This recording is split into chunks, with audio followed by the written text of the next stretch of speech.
মহান স্বাধীনতার স্থপতি জাতির জনক বঙ্গবন্ধু শেখ মুজিবুর রহমানের জীবন ও যৌবনের উত্তাপ দিয়ে করা ছাত্র সংগঠন বাংলাদেশ ছাত্রলীগ গোপালগঞ্জ জেলা শাখার পক্ষ থেকে ও আমার ব্যক্তিগত পক্ষ থেকে রক্তিম মুজিবের শুভেচ্ছা বিপ্লবী অভিনন্দন। ইতোমধ্যে আমাদের গোপালগঞ্জ জেলা ছাত্রলীগের সাধারণ সম্পাদক আমির হামজা বক্তব্য দিয়ে গেছেন। সংগ্রামী নেতৃবৃন্দ বক্তব্য দেন। সরাসরি নির্দেশনায় গ্রেনেড হামলা করে আমাদের দেশরত্ন জননেত্রী শেখ হাসিনা সহ আওয়ামী লীগের নেতা কর্মীদের নিশ্চিহ্ন করতে চেয়েছিল। আজ সেই ভোয়া 21শে আগস্টের গোপালগঞ্জ জেলা আওয়ামী লীগ কর্তৃক আয়োজিত আজকের এই আলোচনা সভায় সভাপতিত্ব করছেন বাংলাদেশ আওয়ামী লীগ গোপালগঞ্জ জেলা শাখার আমার সিনিয়র নেতারা। আমি শুধু আজকের এই তরুণ প্রজন্ম, আজকের আমার সাধারণ ছাত্রছাত্রী, আমার কোমলমতি সাধারণ ছাত্রছাত্রীদের উদ্দেশ্যে বলতে চাই, আপনারা আপনাদের বয়স, আপনাদের যে প্রতিনিধিত্ব করেছে, আপনাদের যারা সমন্বয়কের চিটার বাটপারের যে সমন্বয়কদের কথা আপনারা শুনেছেন, সেই সমন্বয়কদের বয়সী 24-25 বছর।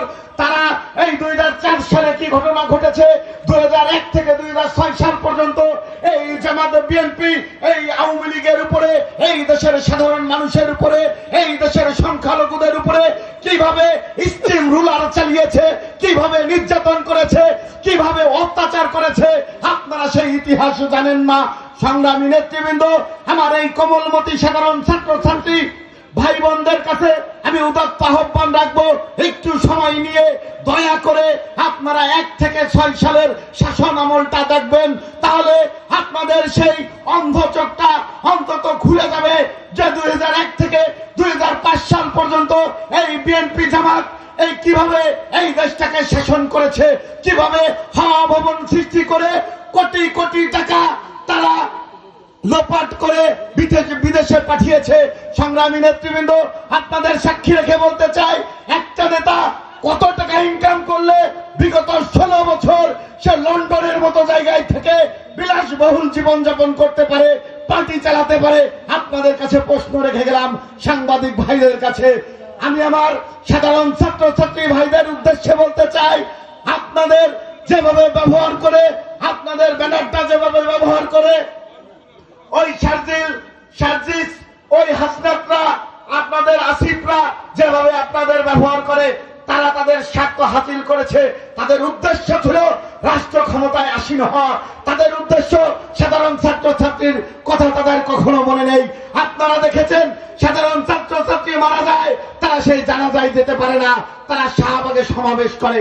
সংগ্রামী নেতৃবৃন্দ, আপনারা গতকালকে দেখেছেন ওই টাউট, ওই বাটপার, ওই চিটার হাসনাত ও সচিবালয় নিজে থেকে এই এইচএসসি ছাত্রছাত্রীদের আন্দোলনের নেতৃত্ব দিয়ে এই পরীক্ষা বন্ধ করে আবার সন্ধ্যার সময় মিডিয়ার সামনে বলে এটা যারা ঘটিয়েছে তারা ভালো কিছু করেনি, এটা যারা ঘটিয়েছে তারা মেধার পক্ষে নেই।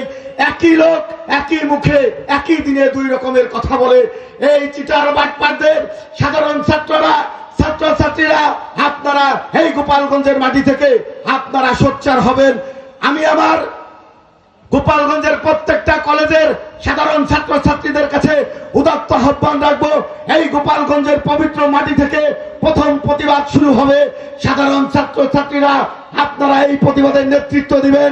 এই যে আমাদের সমন্বয়কের নামে যে চিটার বাটপাররা সাধারণ ছাত্রছাত্রীদের জিম্মি করে, সাধারণ ছাত্রছাত্রীদের ব্যানার ব্যবহার করে, সাধারণ ছাত্রছাত্রীদের হত্যা করে, তারা তাদের যে আস্থা এবং বিশ্বাসের যে প্রতিফলন তিনি ঘটিয়েছেন এই গোপালগঞ্জের বুকে, তাকে দেখে সারা বাংলা করেন সেলিম ভাই সুস্বাস্থ্য দীর্ঘায়ু কামনা করে আমি আমার বক্তব্য শেষ করছি। জয় বাংলা, জয় বঙ্গবন্ধু।